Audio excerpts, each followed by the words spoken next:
Hi, Tammy. How are you? It is so great to see you. It is fantastic to see you as well, Marianne, and thank you for having me.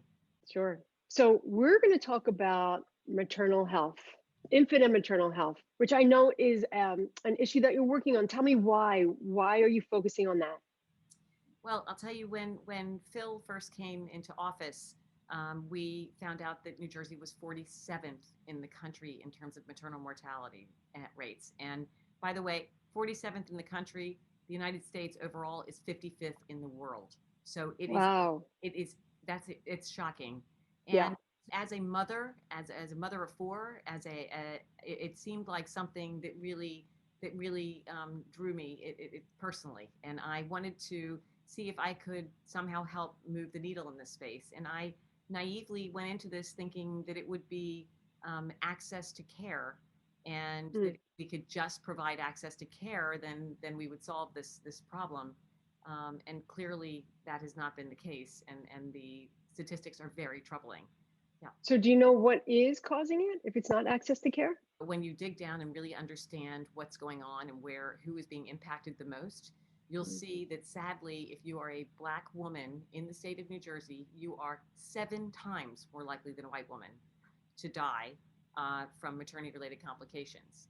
And if you are a Wow. black baby, you are 3 times more likely than a white baby to die from before your first birthday.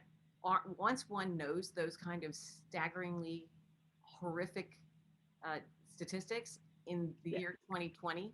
Yeah. Um, and now, maybe the silver lining from this pandemic is that people actually have seen, yes, there are inequities. Yeah. They've been laid bare, and there's no denying that anymore. But once you understand that that's where we are, you then start to say, well, how can that be? Is it what is it? And unfortunately, it is a combination of many things coming together at one time. It's access to housing, it's access to workforce development, to education, to transportation, to finding doctors who will take Medicaid. I mean, childcare. I mean, it's so many things that are coming together in one place. And I have to put it out there. It's institutional discrimination and racism. Serena Williams and Beyonce, two powerful women of color who are role models for so many Mhm. across this world.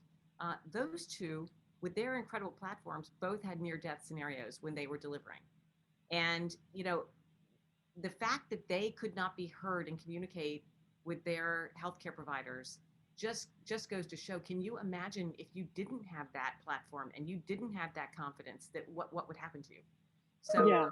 Camden and Atlantic City are two of our most challenging hotspots, I would say. And when you are when you're wealthy, you certainly have a different healthcare scenario than when you're not. And Yeah. then when you're living in some of these urban centers that are really challenged, it just builds on one another. Yeah, that was really shocking for me because to have Camden, Atlantic City so close to where I live and where our readers and listeners live, no one thinks that that's happening. Like, women are so active in protecting each other around here. I feel like once they start finding out, as you are showing us, they'll start doing more because no one thinks women and infants are dying near us in such great numbers. So, Marianne, I actually, knowing that I was going to be speaking to you, I actually have some statistics on Atlantic City and Camden that I would love to share with you. Sure. So, um, Atlantic City and Camden, Atlantic City has a black infant mortality rate of 24.2%, and Camden has 16%. So clearly, Atlantic City is the highest incidence of black infant mortality of any urban center across New Jersey. Wow. In terms of preterm births, the state average for preterm births is 12%. In Atlantic City and Camden both, it's 13%. Uh, Wow. and then here another one that's really a challenge for us, but we are addressing is elective C sections, and we have an average across the state, which is too high already, of 37%. This is from going back to 2018. But in Atlantic City, it's 47%. And Wow. in Hampton, it's 25%. So there are some things at play here that are really disturbing. Yeah. So in Atlantic City, is that saying almost half of births are C-section? Mhm. Total Wow, when in the state, it's only a quarter of in births. the state, it's 37%. Oh, 30 sound a little over. Okay, But wow. even that's too high. I mean, It is high. question. Yeah, and then if you look at the numbers, so for example, um, the number of black C sections is 46%. So and then white C sections in Atlantic City is in the low 30s. So there's a lot of things at play here, and Yeah, 20 minutes will not enable me to tell you everything that yeah, we're looking at, but I will just tell you there are some disturbing statistics, yeah, and we should all understand that and not deny that there is some it's not a level playing field yeah. for everyone. Do you find when people see these numbers, do they still deny, or do you, I mean, it's right there in front of you. Do they get it? Uh, you know, I at this point in time, I think I've been going around for since Phil came into office, just talking Yeah, to everyone and all the great stakeholders across our state who are working in this space. And is there a certain disbelief? Yes. I think there's also when I say it, people are just they're surprised. yeah, They yeah, can't believe that that's what the numbers are. But when I say it, no one's saying that that's not right. No one's challenging me and saying you're spewing something yeah, that's not true. So yeah. Good. Well, hopefully that will help move things along. hopefully, But along those lines, how do you possibly even begin to fix that problem? we have been working for 3 years in this space, doing what we can to kind of not only address the here and now, but also try and look to the future. So we have a whole bunch of initiatives out of my office, ranging from we have an annual Black Maternal and Infant Health Leadership Summit that we Right, hold, right. that is really helpful because we bring all the stakeholders together. We have something called family festivals. We've had 6 of these across New Jersey. We had one in Atlantic City. We've had one in Camden. And this is where we literally bring state, county, and local resources together under one roof. Think kind of half block party and half job fair. And Okay. I mean, that's because we're trying to make it fun because it's a little bit daunting for these people. And yet we've been able to help 6,000 families over the course of Wow. those 6 festivals. And that's really important because you know, it's interesting because I was concerned we're going to run in and deal with one moment in time and then leave, and what are we leaving behind? It turns Right. out the most interesting piece of this is at each of these family festivals we have over 100 providers, Mm. and to watch the providers say, "Hey, Marianne, what do you do exactly?" Because I had a client last week who needed X. Is that something you do? And then you see all these people exchanging cards, and so it's really Nice. creating a network. I think that will live beyond it. But so Right. we've got the summit, we've got the family festivals. We've done a lot of things on social media, particularly in times of COVID, in terms of Yeah. trying to interview an OBGYN, interview a doula, and trying to ask questions. And we had people online who could ask, find out whatever answers they wanted and ask questions of us. Yeah. Those still exist on our social media, by the way, if anybody's interested in that. And Great. then probably another piece of the puzzle is that we have interdepartmental meetings. When we started out on this project years ago, there were 2 departments and agencies involved. Obviously, Department of Health and Children and Family Services. Hmm. Today, 18 different departments and agencies come together 4 times a year with me to work on in this space and to discuss how we can collaborate and find ways that we can work together going forward, and where there's Nice. overlap and deficiencies. But I'm leading up to probably our biggest thing, and that is that we have a group of called the New Jersey Funders Collaborative who has worked with us in support of a lot of these initiatives. They here and now are helping us as we pull together a strategic plan. This is a plan that has brought together national consultants who've been working in this space for decades. They are helping us to actually, our goal is to make New Jersey the safest and safest place to deliver and raise a baby, safest and most equitable place in the United Yeah. States. But Yeah. that plan has been underway. We've been working on it for a year, and we are really excited because we are going to unveil that in January. Oh, great. That's soon. Yes, it's That's soon. soon. It's soon. It's very exciting though. Yeah. So, does what you're doing, are there programs for providers who really, if there's this bias, that's where it's coming from? Are you addressing that?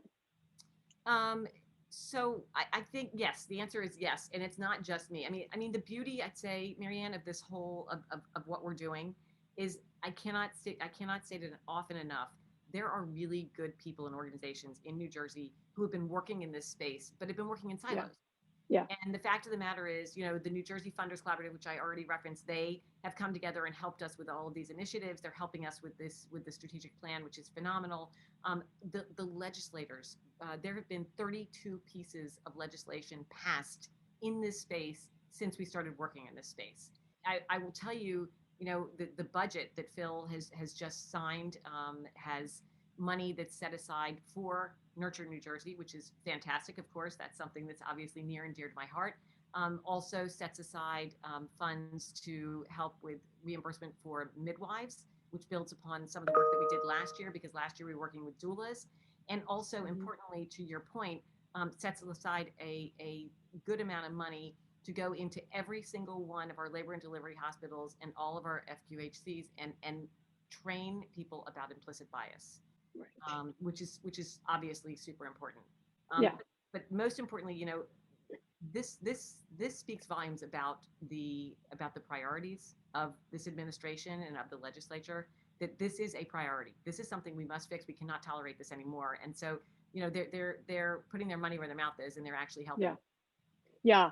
I think we saw that from day one, really, that the governor had women's issues at the forefront. He started doing things right away, which was awesome.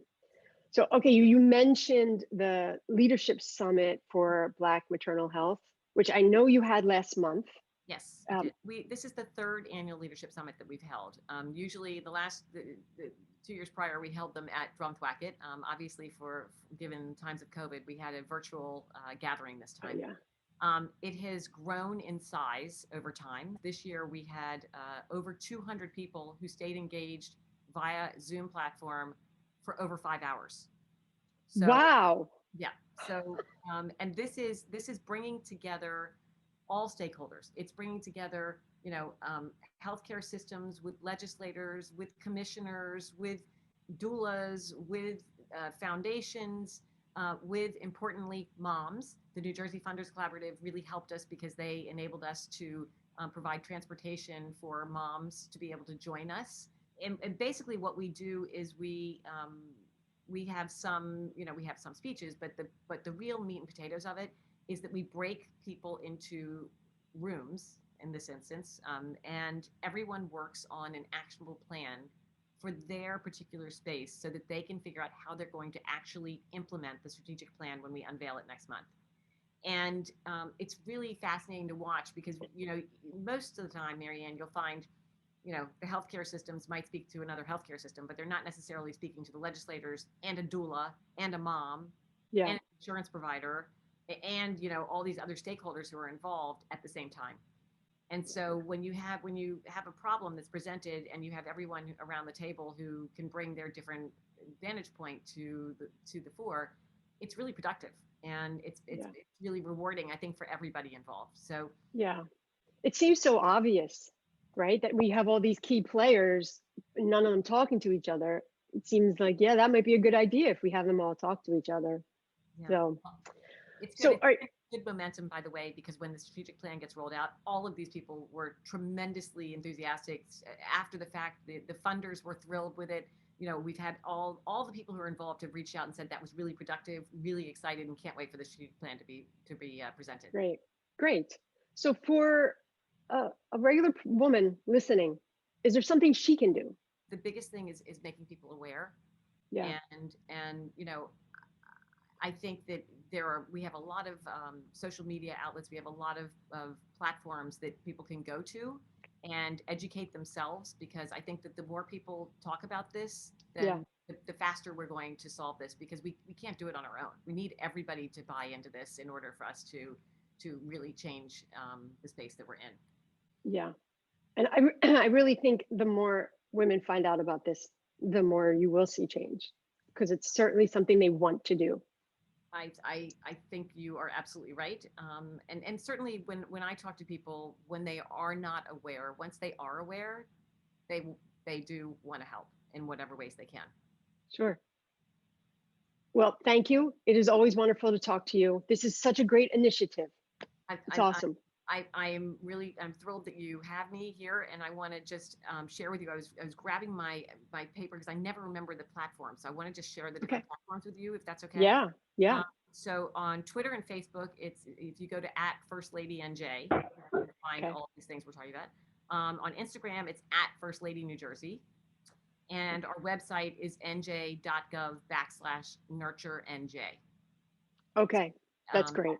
and the last thing I would say is that our goal is to make New Jersey the safest and most equitable place to not only deliver a baby but to raise a child, and that's our goal, and that's where we're heading. That's great. It's everyone's goal, you would think, right? So thank you for the work you're doing.